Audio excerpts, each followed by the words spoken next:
Hi, I'm Lisa Redfern. This is Gingersnap, a conversation and a cookie with a creative Maynard. This is episode 65. I can't believe it. I'm here in Hollowell in the home studio of Chris Cart, a very talented painter who I've just become familiar with. My old friend Doug Day, who also knows Chris, told me, you know who you gotta interview? You gotta interview Chris Cart. Oh, right. And when I first looked at your website, the movement and the light and the aliveness of the people in your paintings reminded me of Thomas Hart Benton, and then I've had a lot of comparisons that way. And I've had a lot of people tell me that I don't paint with any straight lines; it's all curvy lines. So I don't know if that's true or not. I just paint. So yeah. And so, have you been painting since you were a kid, or? Pretty much. I mean, I think when I was 12, I said, "Oh, I'm going to be an artist," but that was because I had been doing a whole bunch of stuff beforehand. And of course, everybody tried to tell me, you got to learn how to be an attorney or something first. And I thought, but I don't want to be an attorney. So I just kept painting. So I'm still here. I don't know. Just don't stop. So. Yeah. So do you mostly, are you in private collections? Are you in museums? Are you? Private collections and obviously some walls. I've got some murals around. So I love doing murals. Murals are great when you get to work on something really big.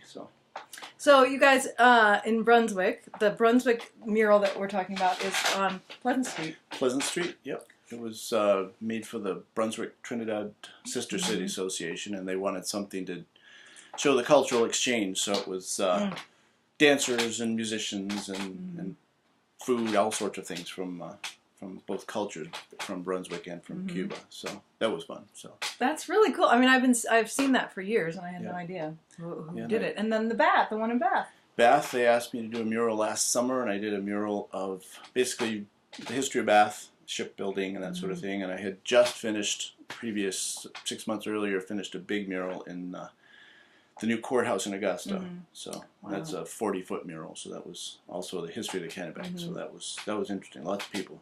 I always put people in. It's like 50 figures in there. So, that's great. Yeah. So if someone wanted to get in touch with you, someone who looked at your work on your website and said, "Oh, I really need I really want Chris to come to my house and."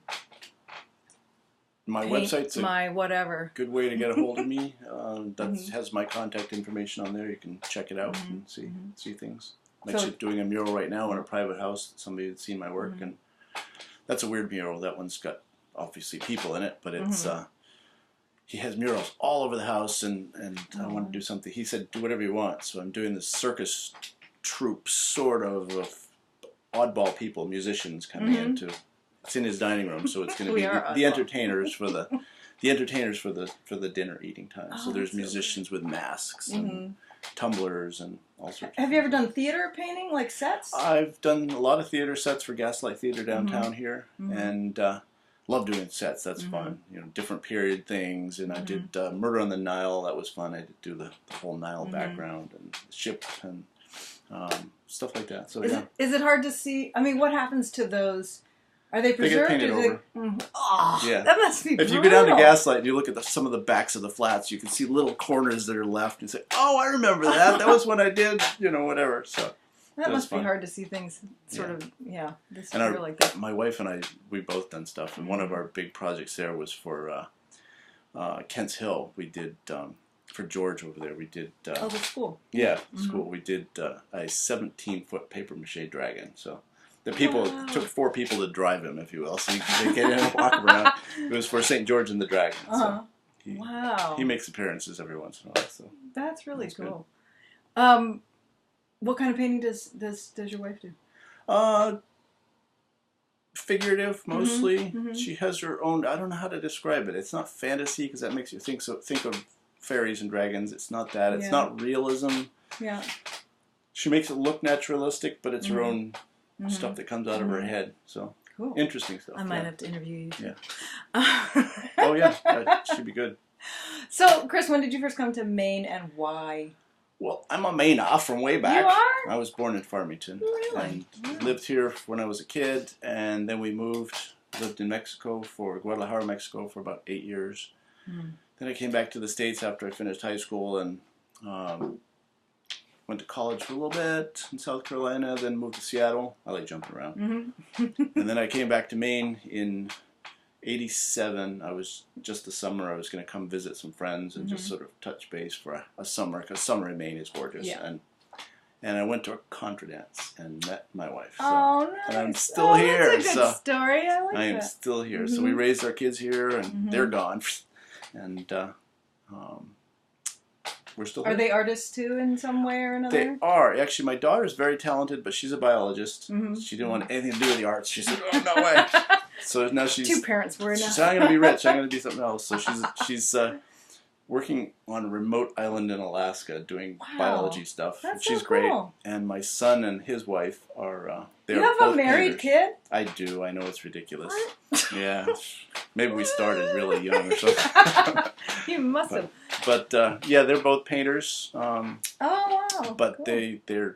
he started out as a musician. He also said, I don't want to be in the visual arts. No, he's very talented. A musician, plays guitar, beautiful Spanish guitar, and but now he makes his living being a painter. So nobody's going to take care of you guys. Yeah. My daughter's not gonna. I thought she was going to be the rich one. Start like oh, we can retire. This is great. So, no, I have to get rich, so this is good. So, buy murals. Buy murals today. Yeah. Okay, so do you know your first word? And if you don't, what do you think it may have been? I did some research. My mom was a little bit, I think it may have been either look, as in look, or the color yellow, which... In those days, apparently it was Lello. It wasn't yellow. So Lello. That's kind of perfect for a visual artist. Well, yeah, kind of fits. You know. Look. All right. Well, my first word was cookies. So we're going to have these. These are chocolate. I should have made coffee. These are chocolate. You can put it back on here if you don't want to eat the whole thing. I mean, we're going to take a bite. It's chocolate. I want to eat it. Oh, chocolate Heath bar. That's really good. Now, these were made by Teresa at the Vegetable Corner. I know it's an odd name for a place for cookies, but she also makes cookies. They have locally grown everything. It's a great place. It's in Harpswell. Stop there. That's delicious. Pretty good. Huh? Wow. I specialize in chewy cookies. Chewy cookies are good. Only chewy cookies a lot. Okay. So, you must have had a cool car when you were like a teenager or... Yeah, I was thinking about the car thing. And the car that obviously comes to mind is my first car was a... 65 Plymouth Valiant. I bought it for $200, and then I spent $175 buying this cool floral upholstery fabric and redoing the seats. And then my brother-in-law was junking a car, and he had a moonroof in his car, so we cut it out with a Sawzall and cut a hole in mine and put a moonroof in mine. It was a great car. That was our dating car. I drove it across the country twice, and got here and dated my wife, and it was great. How long did you have that car? Like, when did you end up? Oh, I don't know. I had that car for probably 6, 7 years, 8 years maybe. Around here, the road started rusting it out. Yeah. I had it at a garage to get some repairs, and then we moved from Waldoboro to Hollowell, and left the car at the garage. He said, no, just leave it here. I went back a while later, and the garage was gone. They had completely disappeared in my car, just like the old generals. They don't die, they just fade away. That's what my car did. It just faded away. I don't know where it is. Oh. So there's a rumor that he was in stock car driving, so I'm afraid that my car got crunched somewhere. It was a great car. So Plymouth. That was a good car story. One of those, the only car that I could ever fix myself. So. Oh. Yeah. Okay, so a subject near and dear to my heart: books. Books. Are you a big reader? Books. Yeah, we go to the library all the time. Come back with shopping bags, literally full of books. And we have 3 libraries right in the area, so that's very nice. That's great. And I was trying to pick a book, and so I just picked the one that I'm reading right now because I've already recommended it to a couple people. It's called A Strange Business, and it's a book about the art history of the selling art in the 19th century, and focuses mostly on Turner and how he sold and how it basically at that time the change of the way art business structure changed, and it's just fascinating. It's nice. It's well written. James Hamilton, I think, is the author, and it's well written and recommended to a couple people already. So that's great. That's not a light summer read, but it's a good read. So I love books about art, or the history of art, or biographies of artists or musicians, or me too. Yeah, those were all great. So I see some albums up there. Yep. Yeah. Little old-fashioned turntable over there. that brings me to music. Yeah. Okay. Is there an album that you've come back to again and again, or a song, or a couple? I put my classic guitar records on. They sound better than the CDs. I don't know why. But I was thinking about music because you had your question, and not really. The thing with me is I always like looking for something new, so I constantly texting my daughter, can you recommend a new musician? Or I name a musician I should know, and then I go look it up, and sometimes I like them, sometimes I don't, but it's nice just to hear something new. So yeah. And the real range, I mean, from, I don't know, Matisyahu to Mozart to Madonna, I don't know, everybody. So okay, if you're having a bad day, what do you listen to? Bad as far as I'm grumpy or melancholy. What keeps you company on a melancholy day? That's a good question. I don't know. I usually just turn on Spotify and see what happens. Well, I've got a Harry Bosch jazz playlist that just does jazz. Charlie Parker, everybody, and it just plays through, and I listen to everything. So, or sometimes I'll listen to and sing along with Dean Martin. So. Oh, nice. Yeah. Oh, he complains, but I don't know. I've almost eaten the whole cookie.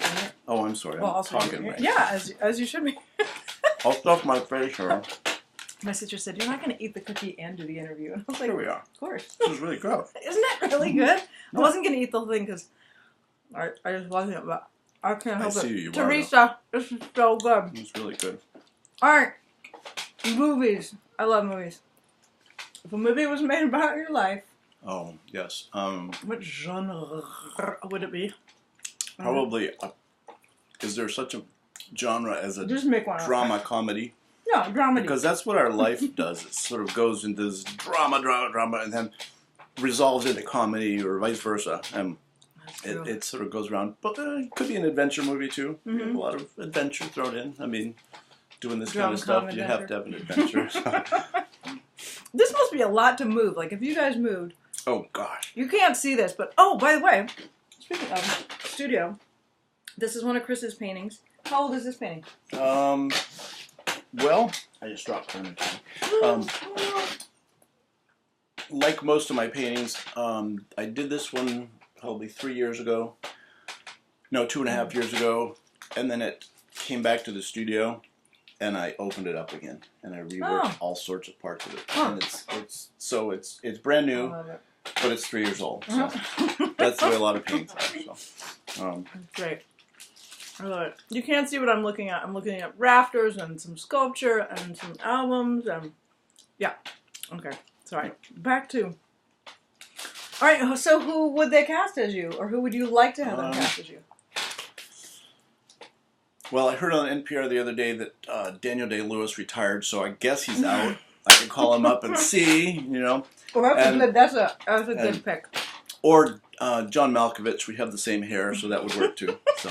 That's okay. You're not scary looking. He's scary looking. I can be scary. Oh, wow. I shouldn't do that with my face. Okay. If you want to get in touch with Chris, you can go to his website, which is ChristopherCart.com. Very simple. That's nice. I like that. Yeah. Speaking of websites, if you want to know more about me and my music, LisaRedfern.com. That's easy too. I have a show coming up at One Longfellow Square with 3 other wonderful songwriters, Rhonda Dale, Laura Herskovich, and Sharon Goldman. And we are sort of doing a 20-year anniversary tribute to the women of Lilith Fair. It's called Steady On. That's Friday night.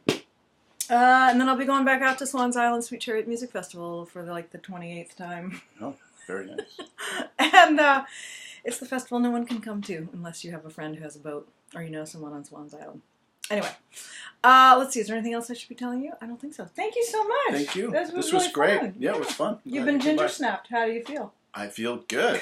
I'm going to finish my cookie, too. This is great. Okay, guys. I will be back in a couple of weeks. All right. This has been Gingersnap.